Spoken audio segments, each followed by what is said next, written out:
السلام علیکم ناظرین، جہاں بھی ہو خوش رہو۔ قصے سب صبور کر لڑکی کی اور قسط نمبر 84 میں ایک دفعہ پھر آپ لوگ کی خدمت میں حاضر ہیں۔ کل ناظرین بادشاہ کے دربار میں اس نے بیٹی کو اس کا جیت لیا اور اس کے شادی ہو گیا، اور شادی کے بعد خوبصورتی سے وہ لوگ کا زندگی گزر برنے لگا۔ صبح وہ ہو گیا تو صبح نیند سے اٹھا اور ناشتہ وغیرہ نوکروں نے کھلا کے خوبصورتی سے اس کا استقبال کیا، اور سب لوگ اس کا مبارکبادی دینے کے لیے شادی کے خلاص ہونے کے بعد اس کے گھر میں آئے اور رسم و رواج کے پروگراموں کو اختتام کیا۔ اور چند وقتوں کے گزرنے کے بعد ایک دن بادشاہ کے داماد متوا نے بادشاہ کو بولا کہ میں آپ کے بیٹی کو آپ کے اجازت سے اپنا گھر میں لے کے جاؤں گا، کیونکہ میرے وہاں ماں باپ ہیں اور رشتہ دار ہیں۔ تو بادشاہ نے بولا کہ جس لڑکی کو میں نے آپ کے ساتھ شادی دیا تو میرے کو یقین ہے کہ تم اس کو کچھ تنگ نہیں کرو گے، اور میرے طرف سے آپ کو اجازت ہے، آپ اس کو لے جا سکتے ہیں۔ تو اس نے سب سے وہ لڑکی کو بولا کہ میں اپنے ماں باپ کے ساتھ جانا چاہتا ہوں، کہ وہاں وہ بوڑھے ہیں اور اس کا دیکھنا بھی ہمارا فرض ہے۔ تو ناظرین اس کے بیوی بھی سمجھدار تھے، تو اس نے بولا کہ تم بھی میرے کو جدھر جے کے جاہیں میں تمہارے لیے حاضر ہوں، کوئی جھوپڑی میں رکھیں یا سائے میں رکھیں یا دھوپ میں رکھیں، جدھر بھی رکھیں میں تمہارے ساتھ زندگی گزارنے کے لیے تیار ہوں۔ جس نے میں نے تم کو چن لیا اور پسند کیا، لہٰذا میں تمہارے ہر خوشی اور ہر غم میں تمہارے ساتھ ہوں۔ ناظرین اس باتوں کو سننے کے بعد اس کا دل زیادہ خوش ہو گیا، لیکن اس کے دل کے خیالات کے جو بادل تھے وہ ابھی تک منڈرا رہے تھے، مطلب وہ بلا کا خوف، اور آخر میں اس کو بلا دینے کے لیے۔ تو ناظرین چلتے چلتے بات ایسا ہو گیا کہ ایک دو دن کے بعد انہوں نے تیاری کیا اور سفر وغیرہ کو بھی اپنا جاری ساری کرنے کے لیے ساز سامان کو اکٹھا کیا۔ تو لہٰذا بادشاہ نے اس کو سواری کے لیے 2 گھوڑے بھی دیے، اور دونوں گھوڑوں میں سوار ہو کے انہوں نے اپنا سفر شروع کیا۔ چلتے چلتے ناظرین انہوں نے بادشاہ کے حدود اور بارڈر کو پار کرتے ہوئے بھوت اور بلاہوں کے ایریا میں داخل ہو گیا، اور وہی جگہ میں وہ لوگوں نے بھوک لگ گیا اور تک گئے تھے، تو ایک جگہ پانی ڈھونڈا اور پانی کے ساتھ دونوں بیٹھ گئے، اور وہاں انہوں نے اپنے روٹی شانی کو نکال کے کچھ کھانے کے لیے بیٹھ گئے۔ تو ناظرین اسی جگہ میں تو اس نے بولا کہ جب راستے میں دونوں چلتے تھے تو ایک جگہ میں ملا نے بولا کہ سب صبور تم کو معلوم ہے ایک بات تم نے میرے کو بھی نہیں پوچھا، اور میں نے بھی تم کو زحمت نہیں کیا اور نہیں بتایا، اور تک کیا بات ہے؟ خوشی سے اس نے بولا کہ میرے کو جب میں تم کو لے کے جا رہا ہوں تو وہاں میرے گھر ماں باپ کے ساتھ میرے کو پہلے ایک بیوی ہے، اور لہٰذا تم میری دوسری وائف ہے یا میری دوسری بیوی ہے، یا تم اس کا سوکن ہے یا کو وائف ہے۔ تو ناظرین اس بات کرنے کے بعد سب صبور کا شکل ایسا ہو گیا جیسے کوئی چیز کو سانپ نے کاٹ دیا۔ تو ناظرین اس نے پریشانی کو دل میں جمتے ہوئے پھر اس نے بتایا کہ اگر میرے کو پہلے معلوم ہوتا تھا تو میں اس دن جب تم نے میرے ماں باپ کے گھر میں آئے تھے اور وہاں تم نے شرط لگایا تھا، اور دونوں پہلی جو شرط کے دوسری شرط کی جس نے ہماری 40 بچڑے والی گھوڑی کے تھے، تو میں اس دن تم کو نیست و نابود کرتا تھا، لیکن کیا جانے آدمی لوگ کہ اس کے تالے اور وقت میں کیا لکھا ہوا ہے، اور یہ میرے مقدر کا فیصلہ ہو گیا کہ آپ بھی میرے ساتھ میں تمہارا عاشق ہو گیا، اور پھر تمہارا جو عوض ہو گیا تم نے میرے کو ایسا دے دیا۔ ناظرین اس بات کو بھی کیا، اور اس بات کو کرنے کے بعد اس نے بولا کہ چلو یہ تو میرے ساتھ غلطی نہیں تھا، لیکن میں اس شادی تو کیا، ابھی کیا کروں؟ تو اس نے بولا کہ خیر مشکل نہیں، جو ہو گیا سو ہو گیا۔ ناظرین وہ جب گئے تو پانی کے ساتھ بیٹھ گئے، اور پانی کے ساتھ دونوں بیٹھ کے کھانا کھانے لگا، تو سب صبور نے دیکھا کہ اس کی بھی ہسبینڈ مطلب اس کے شوہر کا پہلے جیسا شکل نہیں ہے، اور وہ بھی پریشان ہے۔ تو اس نے سوچا کہ یار یہ زیادہ پریشان ہو گیا کہ میں نے اس کا یہ بات کا شاید غلط جواب دیا۔ تو سب صبور مسکراتے ہوئے اس نے بولا کہ میں بھی تمہارا ہوں اور تم کو نہیں چھوڑوں گا، تم اپنے بیوی کو اس کو بھی رکھو اور میرے کو رکھو، اس میں کیا مشکل نہیں ہے، جتنا جس کے لیے تمہارا دل میں محبت ہے تم اپنے وہی محبت کو ہم لوگ کے ساتھ نبھاؤ۔ تو ناظرین اس بات کو کرنے کے بعد سب صبور تو اور بھی خوش ہو گیا، لیکن اس کے دل میں خوشی نہیں تھا۔ تو اس نے بولا کہ میں تم کو اپنے گھر میں لے کے جانے کے لیے نہیں، میرا ایک ایسا پرابلم تھا اور ایک شرط تھا، اس شرط کی وجہ سے میں ادھر تک آیا۔ تو ناظرین اس نے پوچھا کہ تمہارا شرط کیا ہے؟ تو لہٰذا اس آدمی نے سب صبور کے شوہر نے بتایا کہ میرا ایک بھائی تھا، بھائی شکار کھیلنے کے لیے جنگل گیا، لہٰذا ماں باپوں نے 3 رخ شکارنے کے لیے بولا۔ چوتھا رخ جو شمال کا طرف تھا اس کو بند کیا، وہ بالاؤں کا ایریا تھا اور بھوتوں کا۔ ایک دن وہ شاید غلطی سے ادھر گیا، اس نے شکار کھیلا اور بھوتوں نے اس کو کھا لیا۔ دوسرے دن ہمارا ماں باپ کے ساتھ ناراض وہ لوگ ناراض ہو گئے اور پریشان ہو گئے۔ میں اس کا پریشانی توڑنے کے لیے وہاں سے گھر میں نکلا، میں باہر جنگل کا علاقہ گیا، وہاں میں نے ڈھونڈا، میرا بھائی نہیں ملا۔ میں تو دیکھا تو اس کا قدموں کے نشان شمال کی طرف ہے۔ میں بھائی ڈھونڈنے کے لیے بلاہوں کا مزرعہ و گارڈن میں گیا، اس لوگوں نے سب چیزوں کو قید کیا تھا، اس کے بندوق اور سامان ادھر پڑے تھے، تو لہٰذا بلح نے بھی میرے کو تلسم میں قید کیا، اور اس کے عوض میں اس نے میرے کو چھوڑنے کے لیے بولا کہ تم بادشاہ کی بیٹی سبزپور گل کو ہمارے لیے اگر لائیں گے تو میں تم کو آزاد چھوڑ دوں گا۔ تو لہٰذا ناظرین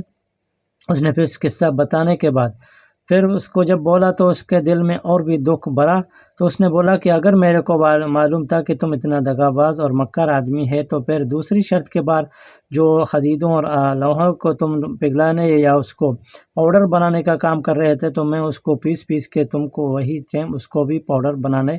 کے ٹائم میں تم کو پاؤڈر بنا کے چھوڑ دیتا تھا، لیکن کیا کرے کہ ہمارا تالح میں تم لکھا ہوا تھا، مقدر اور تقدیر کے فیصلے کو مٹانا اور اس کو صحیح کرنا انسان کے بس کا بات نہیں اور اس کے ہاتھ کا کھیل بھی نہیں ہے، لہٰذا اس کے لیے میں کیا کروں، جو ہو گیا تو سو گیا، ابھی تو تمہارا مرضی، چھری اور سمجھو ہمارا گردن تمہارے ہاتھ میں ہے، جو بھی کرے گا تم کر لو۔ تو ناظرین اس نے اپنے ناراضیوں کا اظہار کرتے ہوئے جب دیکھنا شروع کیا تو اس کو معلوم ہو گیا کہ اس کے آنکھوں کے اندر دیکھتے ہی دیکھتے اس کے ساتھ اس کا جواب تو نہیں تھا۔ آخر کار اس نے دیکھا کہ اس کے شوہر کے آنکھ دوسرے نمونے بدل گئے، جو ہی اس نے کوشش کیا لیکن اس نے دیکھا کہ شاید وہ بلا ہو گیا اور ادھر ہی پہنچ گیا، تو اس نے دیکھ لیا کہ وہ سبزپور گل کتنا خوبصورت لڑکی ہے اور اس نے اس آدمی نے ادھر اس کو لایا ہے۔ تو ناظرین سبزپور لڑکی بہت ہی مہارت اور تلسم والا لڑکی تھی اور اس کو سب چیزوں کے بارے میں معلوم تھی، تو اس نے اپنے تلسم پڑھانا شروع کیا اور اس نے اس کو بلح کو بہت ہی مشکل گھڑی میں اس کو ایسا نیست و نابود کیا کہ اس کے پورا تلسم ٹوٹنا شروع ہو گیا۔ چلتے چلتے اس کو اپنے شوہر کو بات کرنے کا قابل بنا دیا اور اس نے اس کو بولا کہ میں نے تو بلح کو پسپا کیا، اگر بھی تمہارے دل میں ذرا محبت ہمارے لیے ہے تم میرے ساتھ بھی ہمارا ہیلپ کریں اور اس کے آنکھ میں آنکھ ڈال کے بات کر دیں تاکہ اس پریشانی سے ہم لوگ نجات پا سکیں۔ تو ناظرین اس کو بھی اپنی وہ بیوی اتنا بھی ناخوش نہیں تھے اور اس کو بھی بہت دوستی اس کے دل میں تھے، تو لہٰذا اس نے بھی ہمت کیا اور اس نے ڈٹ کے بلح کے سامنے یہی باتوں کا جواب دے دیا کہ اس لڑکی کو میں نے پایا ہے اور یہ میرا بیوی ہے، لہٰذا تم کو ایسا ہمت نہیں ہے کہ تم اس کو لے کے جاؤ۔ جب بلح ناظرین اس کے سامنے پہنچا تو اس نے بھی پھر دعا سلام کیا، تو دعا سلام کرنے کے بعد جو بھوت اور بلاہوں کا آفتوں کا تلسم ہوتے ہیں تو وہ ٹوٹ جاتے ہیں اور پانی کی طرف ہو جاتے ہیں، تو لہٰذا پھر بلح نے بولا کہ یہ کام میں نے تم کو اس دن مرانے کا کوشش کیا لیکن تم نے میرے سامنے آ کے میرے کو سلام دعا کیا، اس کے لیے لہٰذا میں تمہارے ساتھ بے بس ہو گیا اور تم کو نہیں کھا سکا، اس کے لیے میں نے تم کو وہاں بھیجنے کا کوشش کیا اور ایک شرط میں تم کو اس کے لیے میں نے کامیابی دلایا تاکہ دوسرے شرط کے اندر تم پھنس جائیں اور بادشاہ تمہارا سر ادھر قلم کر دیں اور تمہارا خاتمہ ہو جائیں، لیکن تمہارا نصیب اور مقدر دونوں نے آپ کو ساتھ دیا اور لڑکی آپ کا گرویدہ اور عاشق بن گیا اور لہٰذا اس وجہ سے ہم نے آپ کو کچھ نہیں کر سکا اور آپ آئے ہمارے ساتھ، اور میں نے یہ بھی تمہارا بیوی کو لے کے جانے کا بات نہیں کیا تھا، میں نے تمہارے کو وہی شرط میں ڈالا تھا کہ تم وہاں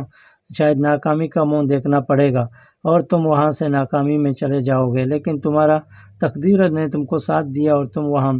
اس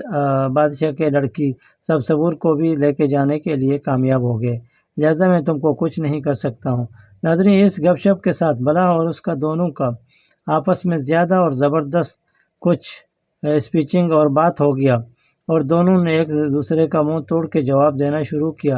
اور سبزپور گل نے بہت آیاتوں اور وغیرہ ان چیزوں کا ورد کرتا رہا تاکہ بلح کی شر سے ہمارے جو وائف ہیں میرے جو ہسبینڈ ہیں وہ بچ جائیں اور اس سے شر سے محفوظ رہیں تاکہ اس کے شیطانی گنونے اور حرکتوں سے اس کو کچھ مشکل نہ ہو جائیں اور اس کو کچھ مصیبت اس کے گلے میں نہ تو ناظرین ملا نے دم کے فوراً بلح کے آنکھوں میں آنکھ ڈال کے اس کو دیکھنے لگا اور اس کو چیلنج کیا کہ میں جو کام کیا آپ کے لیے نہیں کیا. تو اس کے لیے صبور بھی زیادہ خوش ہو گیا اور اس نے بولا کہ ابھی تمہارا بس کا بات نہیں ہے، لہٰذا میں ابھی تم کو سزا اور جزا دینے کے لیے بھی قابل ہوں.